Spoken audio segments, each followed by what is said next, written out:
Tangentially or lately, I came to the realization that the monetary system is not simply a veil, a neutral veil behind which all these physical things happen, but is itself a very causative feature which tends on balance, given our current fractional reserve banking system, tends on balance to push growth.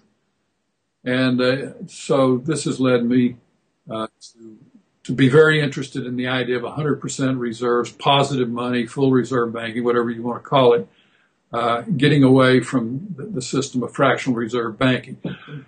It seems to me that under fractional reserve banking, as you well know, the money supply is loaned into existence at interest. Most of it, nearly all, is loaned into existence at interest.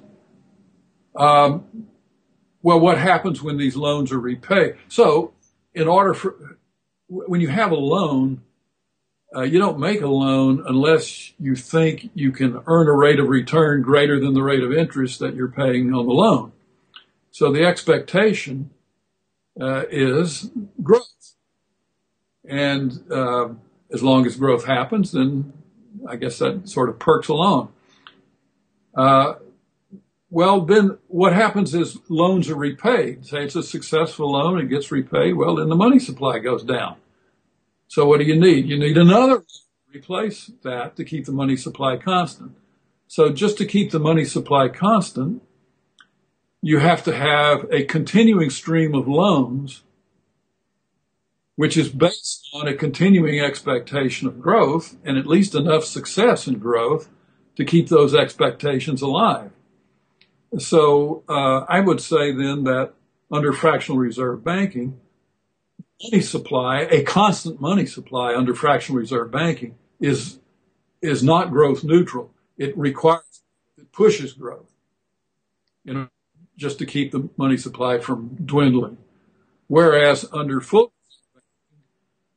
a constant money supply, I would think is pretty much growth neutral.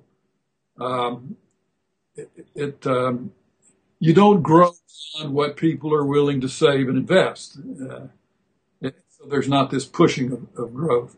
Whereas under the fractional reserve, what people are willing to save and invest, that's not enough. We've got to create new credit, push further growth. And as long as growth is the summa bonum, I think the temptation or to do that will be very, very strong. A good reason I think that it's likely to work is, or its acceptance requires in some way the acceptance of the idea that that growth has become uneconomic.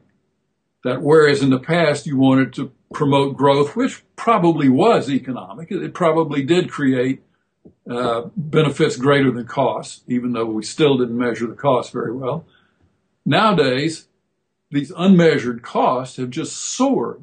They become exorbitant, whereas the measured benefits have increasingly become trivial. So growth has become uneconomic. And a system which promotes growth, a financial system which promotes growth through its fractional reserve banking and so forth, is increasingly anti-economic. One other reason for thinking that whereas full reserve banking failed in the past, although it was advocated by very important people, if we recognize that growth has now become uneconomic, that will make fractional reserve banking more appealing because it stops pushing uneconomic growth. Secondly, the fact that we have had such enormous financial failures and meltdowns on the basis of fractional reserve banking, I think should make the public much more eager to seek some sort of reform. And it'll be good to have these policies for full reserve banking well worked out and ready to plug into the system when there's a political opening for it. And you have certainly in great detail and specificity, laid out, a very nice set of plans and institutions. So I really congratulate you for that.